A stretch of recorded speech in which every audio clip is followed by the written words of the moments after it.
Hello बच्चों, कैसे हैं आप। आज हम रे ऑप्टिक्स का बहुत इंपॉर्टेंट टॉपिक करने वाले हैं, refraction through spherical surface. Last lecture हम प्रिज्म कर चुके हैं, एंगल ऑफ डेविएशन कर चुके हैं प्रिज्म में जो इवेलुएट करते हैं।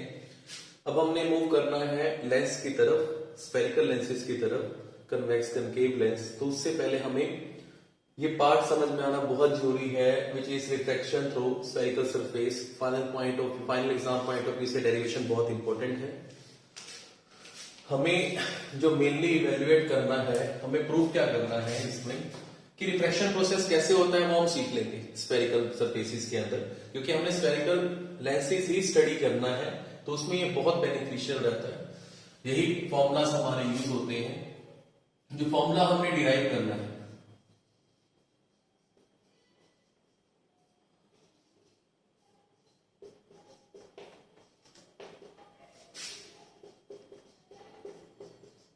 N2 by V minus N1 by U is equal to N2 minus N1 divided by R. Here N2 is the refractive index of medium from ray of light comes.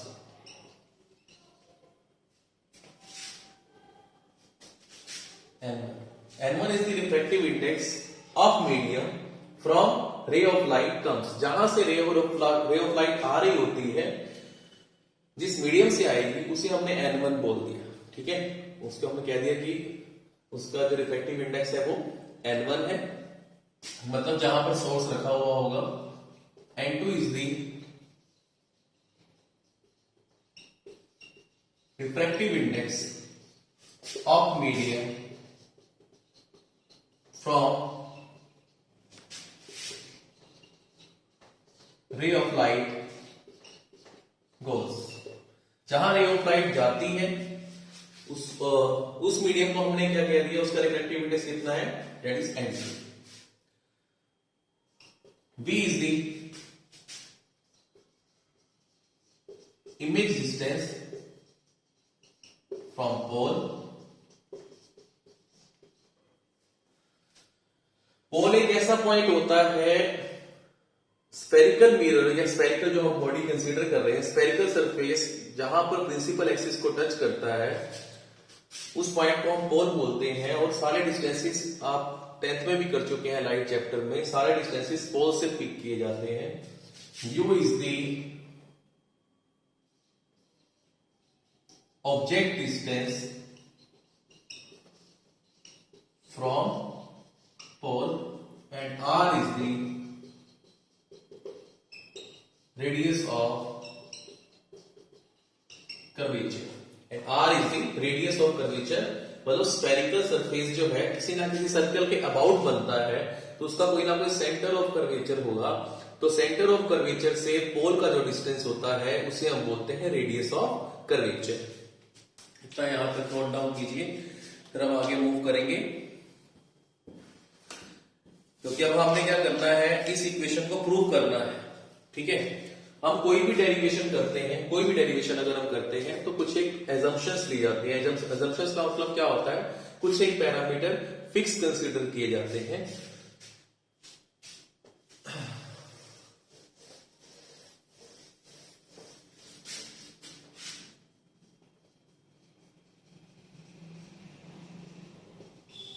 Assumptions number 1, assumptions में हम क्या pick करेंगे कि जो all the rays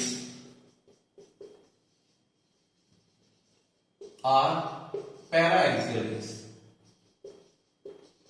para-axial का मतलब क्या होता है कि light radiation parallel to principal axis move कर रही है। मतलब कोई भी रेडिएशन अगर स्फेरिकल सरफेस के ऊपर इंसिडेंट होगी तो वो पैरेलल टू प्रिंसिपल एक्सिस होगी। मतलब जो स्फेरिकल सरफेस है वो इतना स्मॉल होता है, मतलब इतना स्मॉल अपर्चर होता है कि उसके ऊपर कोई भी लाइट रेडिएशन होगी तो हमें लगेगा कि वो पैरेलल टू प्रिंसिपल एक्सिस आ रही है, पैरा एक्सियल रेज होती है। सेकंड, ठीक है, all the rays are paraxial, all distances are taken from pole. ठीक है, सारे के सारे डिस्टेंसेस कहां से लिए जाएंगे? पोल से लिए जाएंगे। Third but not the least, third में हम क्या क्लिक करेंगे कि हम कब u को पॉजिटिव पिक करेंगे, मतलब इमेज डिस्टेंस पॉजिटिव कब होगा, ऑब्जेक्ट डिस्टेंस पॉजिटिव होगा या नेगेटिव होगा, रेडियस ऑफ कर्वेचर पॉजिटिव होगा या नेगेटिव होगा, ये डिपेंड करता है direction of motion of light रे। अगर हम if distance is taken in the direction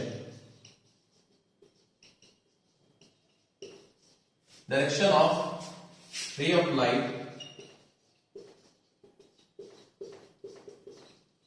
then if the distance is taken in the direction of ray of light, then it is taken as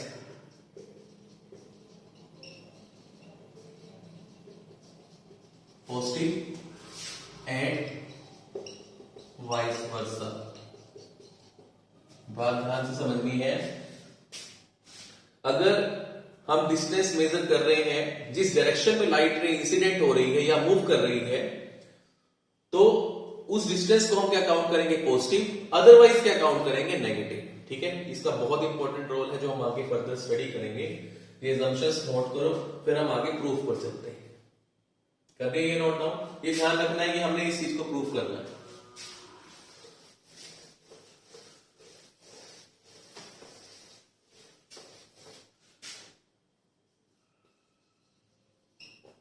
अब proof है,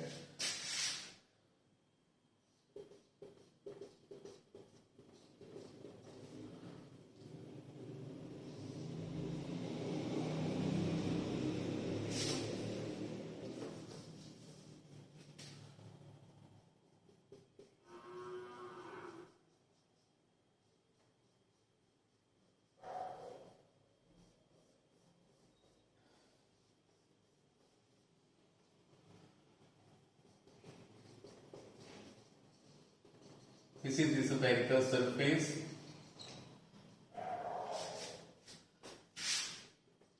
this is the principal axis,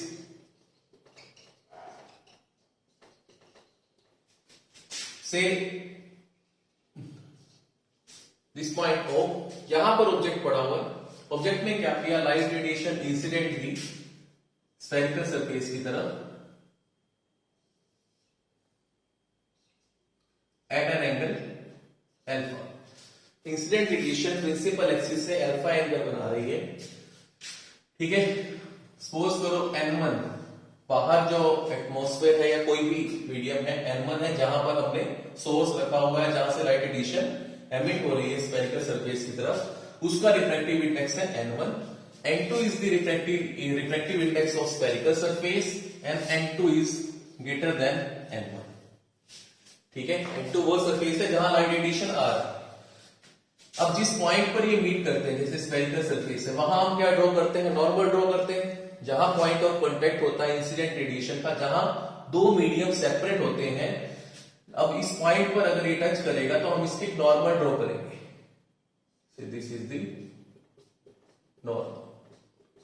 और ये बात ध्यान में रखनी है कि स्फेरिकल सरफेस पर अगर मैं कोई भी नॉर्मल ड्रॉ करता हूं तो वो कहां से पास होता है? उसके सेंटर ऑफ कर्वेचर से। मतलब इस पॉइंट से मुझे सेंटर ऑफ कर्वेचर मिल गया। से दिस पॉइंट इज N और ये एंगल अल्फा हम लेकर चल रहे थे, अब ये एंगल हो गया बीटा। ठीक है, अगर लाइट रेडिएशन किसी मीडियम से पास ना करती, सिर्फ एक ही मीडियम में थ्रो करती, तो इसे स्ट्रेट जाना चाहिए था, लेकिन अब मीडियम चेंज हुआ। अब हम N2 को हमने ग्रेटर माना N1 से, दैट मींस हम रेयर से डेंसर मीडियम की तरफ मूव कर रहे हैं, तो लाइट रे बेंड कर जाएगी टुवार्ड्स द नॉर्मल, और ये बेंड हो गई। से दिस पॉइंट इज I, मतलब यहां हमें इमेज मिली और ये एंगल हमने अब रिज्यूम कर दिया, ये क्या है? Gamma.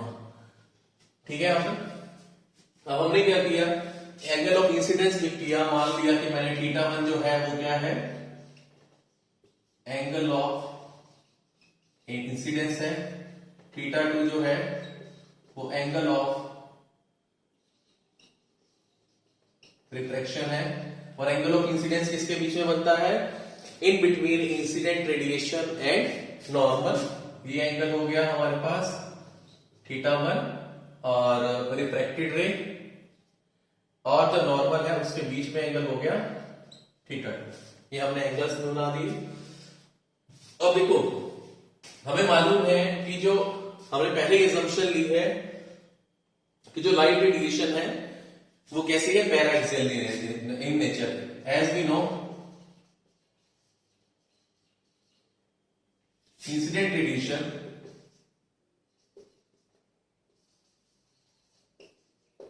is paraxial in nature. अगर वो पैराएक्सियल है, ड्यू टू दिस, इस पैराएक्सियल होने की वजह से जो θ1 और θ2 जो होंगे वो बहुत ज्यादा स्मॉल टर्म होंगे। ठीक है, इसकी वजह से क्या होगा? जो θ1 है और θ2 है, एंगल ऑफ इंसिडेंट और angle of reflection are too much small. B part, जो अल्फा, बीटा, गामा, ये एंगल भी क्या होंगे? बहुत ज्यादा स्मॉल होंगे, क्योंकि वो पैरेलल टू प्रिंसिपल एक्सिस। आपको बोला ना कि पैराएक्सियल का मतलब क्या होता है कि ये जो अपर्चर है बहुत ज्यादा स्मॉल है। ये अपर्चर स्मॉल होगा, मान लो इतना है, जब आप लाइट डिविजन आप फोल्ड करवाओगे इसके ऊपर तो आपको लगेगा कि हम तो प्रिंसिपल एक्सिस के पैरेलल ही चल रहे हैं, फिर ये एंगल क्या हो जाएंगे? उतने ही कम हो जाएंगे। Alpha, beta and gamma are also too much small. अब एक और इसमें एडिशन करना है। अगर मैं यहां से देखो, ये होता है पोल।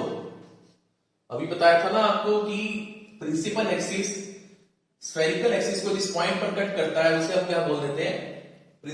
पोल बोलते हैं। सारे डिस्टेंसेस हम कहां से पिक करते हैं? पोल से। देखो, पोल से अगर मैं ऑब्जेक्ट की तरफ मूव करूंगा तो मुझे डिस्टेंस मिलेगा u, जो हमने उसमें पहले बताया।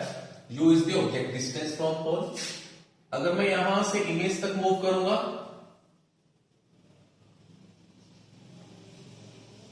तो मुझे इमेज डिस्टेंस मिल जाएगा v। अगर मैं पोल से सेंटर और कर्वेचर तक आऊंगा तो मुझे मिल जाएगा रेडियस ऑफ कर्वेचर। ठीक है, यहां तक।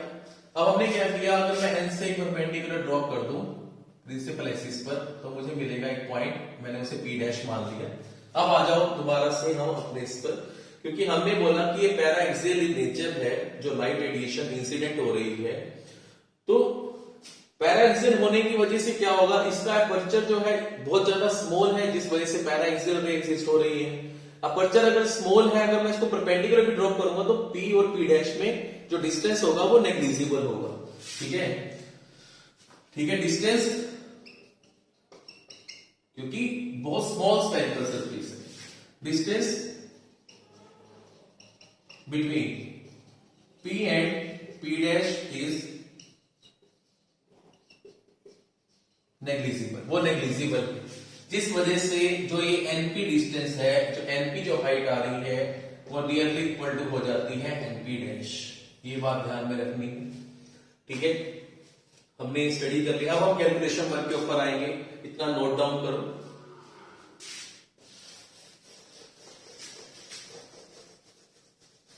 अब देखिए, अब हमने क्या किया? सबसे पहले इन ट्रायंगल O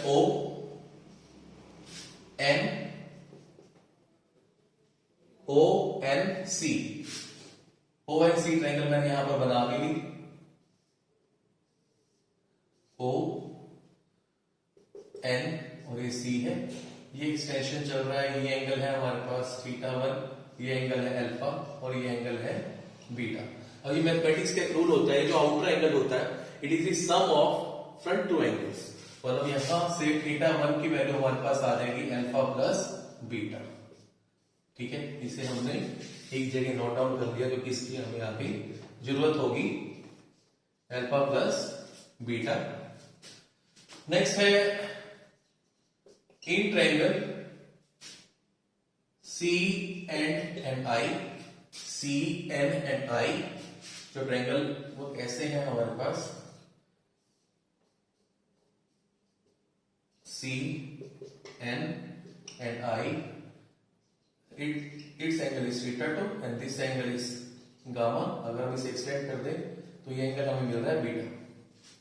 अब देखो आउटर एंगल है बीटा, तो बीटा की वैल्यू क्या हो जाएगी theta 2 plus gamma, beta is equal theta 2 plus gamma. तो यहां से थीटा 2 की वैल्यू आ जाएगी बीटा माइनस गामा। ये वैल्यू हमने यहां नोट डाउन कर ली।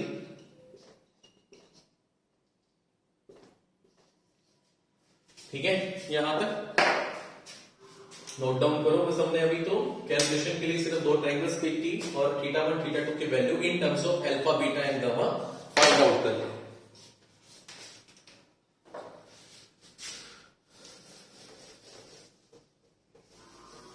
Next in right angle triangle,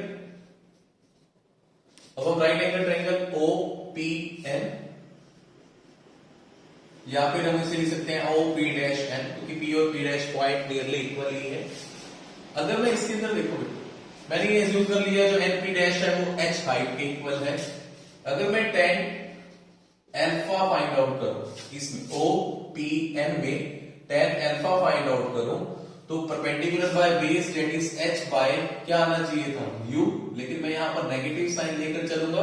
negative sign क्या इंडिकेट करता है कि डायरेक्शन को इंडिकेट कर रहा है कि इंसिडेंट रेडिएशन तो राइट हैंड साइड में मूव कर रही है, लेकिन हम डिस्टेंस कहां मेजर कर रहे हैं लेफ्ट हैंड साइड में। इसलिए यू को हमने क्या काउंट किया नेगेटिव, और ये वैल्यू हो गई माइनस एच बाई यू। हमें मालूम है अल्फा जो है due to paraxial rays alpha की वैल्यू बहुत ज्यादा स्मॉल है, और मैथमेटिक्स के अंदर हम tan ऑफ अल्फा को, अगर अल्फा बहुत ज्यादा स्मॉल होता है हम nearly equal to alpha pick कर लेते हैं और वैल्यू आ गई माइनस एच बाय यू। ठीक है, फिर further in right angle triangle C P dash N, या फिर आप इसको सी पी एन भी लिख सकते हैं। ठीक है, यहां पर अगर हम फाइंड आउट करें tan ऑफ बीटा तो perpendicular by base, perpendicular is H और बेस क्या है आर। अब आर को मैंने पॉजिटिव ही काउंट किया क्योंकि जिस डायरेक्शन में लाइट रेडिएशन इंसिडेंट हो रही है या मूव कर रही है, ट्रेवल कर रही है, उसी डायरेक्शन में हम क्या कर रहे हैं आर को मेजर कर रहे हैं। तो यहां से देखो फिर दोबारा से एंगल बहुत स्मॉल है तो हम बीटा को क्या लिख देंगे एच बाय आर शो कर देंगे। नेक्स्ट है in right angle triangle I P N, या फिर हम इससे लिख सकते हैं आई पी डैश एन। अब हमने इवेल्युएट किया tan ऑफ गामा इस राइट एंगल ट्रायंगल के अंदर। tan ऑफ गामा तो किससे इक्वल हो जाएगा परपेंडिकुलर बाय बेस। ठीक है, परपेंडिकुलर बाय बेस। अब देखो दोबारा से हमने b को पॉजिटिव ही काउंट किया क्योंकि हम in the direction of incident radiation move कर रहे हैं। तो अब देखो tan gamma is very small, इसलिए tan ऑफ गामा को हम गामा लिख देते हैं। ये वैल्यू आ गई h डिवाइडेड बाय b। ये हमने अल्फा की value h by minus H by U निकाली, बीटा की वैल्यू h बाय r और गामा की वैल्यू h बाय b। ये हमने वैल्यूज जो है वो आइडेंटिफाई कर दी है फर्दर। ठीक है, यहां तक नोट डाउन करो फिर आगे मूव करते हैं। ठीक है, tan alpha tan beta tan gamma निकाला, वो एक हमारे पास डायग्राम है ये उसमें। लास्ट स्टेप पे हम क्या करेंगे, हम स्नेल्स लॉ अप्लाई कर देंगे। लाइट रेडिएशन जब एंटर कर रही है n1 से n2 मीडियम की तरफ,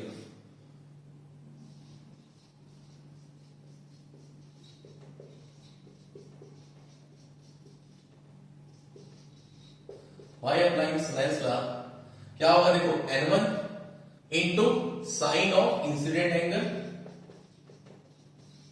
that is equal to n2 sine of refractive angle that is theta. अब एंगल बहुत ज्यादा स्मॉल है तो sine of theta 1 nearly equal to हो जाएगा थीटा 1 के, और sine of theta 2 nearly equal to हो जाएगा थीटा 2। ट्रिग्नोमेट्रिक रिलेशन है, थीटा 1 थीटा 2 इतना स्मॉल है कि नियरली इक्वल टू 0 है बट नॉट 0, तो हम साइन थीटा 1 को थीटा 1 साइन थीटा 2 को थीटा 2, तो फाइनल रिजल्ट आ जाएगा n1 theta 1 is equal to n2 theta 2। अब थीटा 1 थीटा 2 की वैल्यू हमें पता है, वो हम पुट कर देंगे n1 alpha plus beta is equal to n two beta minus gamma. अब अल्फा बीटा और गामा की वैल्यू भी हमने फाइंड आउट कर रखी है। अल्फा की जगह हमने पुट किया minus h by u, beta की जगह हमने पुट किया h by r is equal to n two, beta की जगह हमने पुट किया एच बाई आर और गामा की जगह हमने पुट किया एच बाय वी। अब देखो h सब में से कॉमन आउट आकर कैंसिल आउट हो जाएगा, n1 और n2 को हमने अंदर मल्टीप्लाई कर दिया, ये बन जाएगा minus n1 by u plus n1 by r that is equal to n2 by r minus n2 by v। Multiply किया है। अब देखो n2 बाय v को हम राइट हैंड साइड में ले आएंगे, n1 बाय r को हम लेफ्ट हैंड साइड में ले जाएंगे। हमारे पास n2 by v minus n1 by u is equal to n2 by r minus n1 by r आ जाएगा। रीअरेंज कर लेंगे, n2 by v minus n1 by u, यहां एलसीएम पिक कर लो तो n2 माइनस में n1 डिवाइडेड बाय r आ जाएगा। यही हमने क्या करना था, प्रूफ करना था।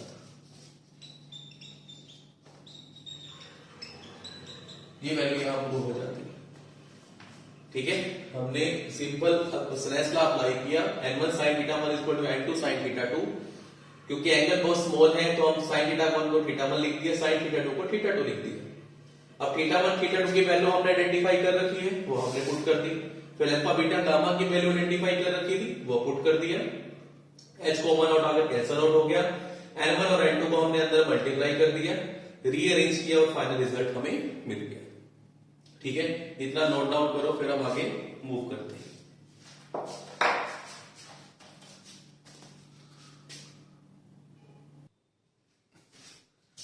नेक्स्ट पर न्यूमेरिकल करेंगे based on refraction through spherical surface. Formula use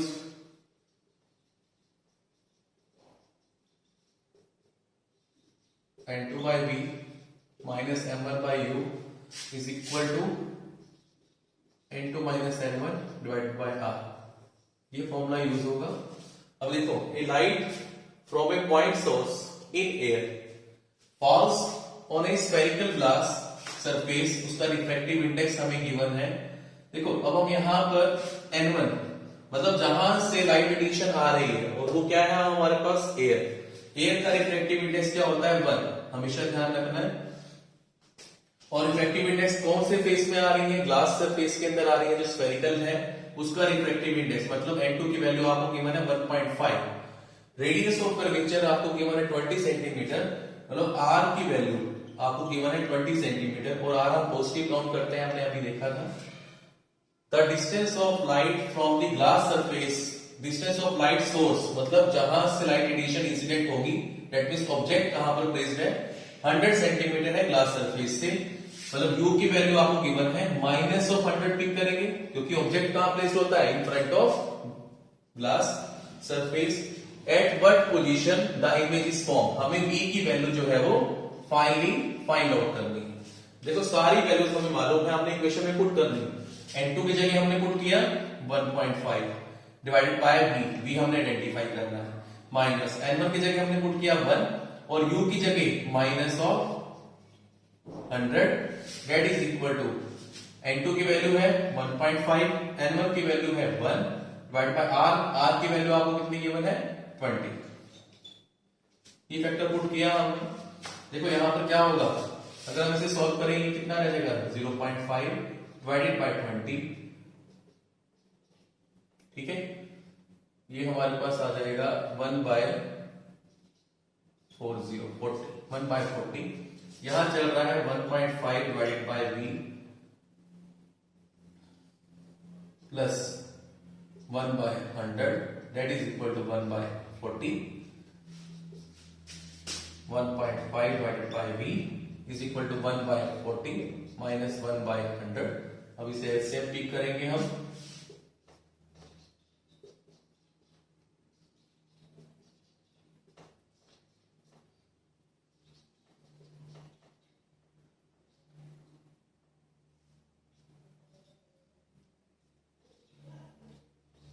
3 divide by 200 आ जाएगा, मतलब 1.5 divide by v is equal to 3 divided by 200।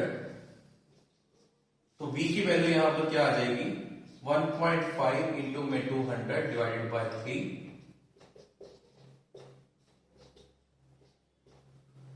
v हमारे पास आ जाएगा 1000 सेंटीमीटर के इक्वलेंट।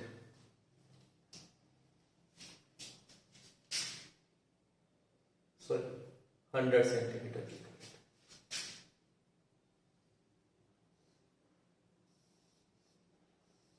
ठीक है, तो आपने अभी इतना करना है।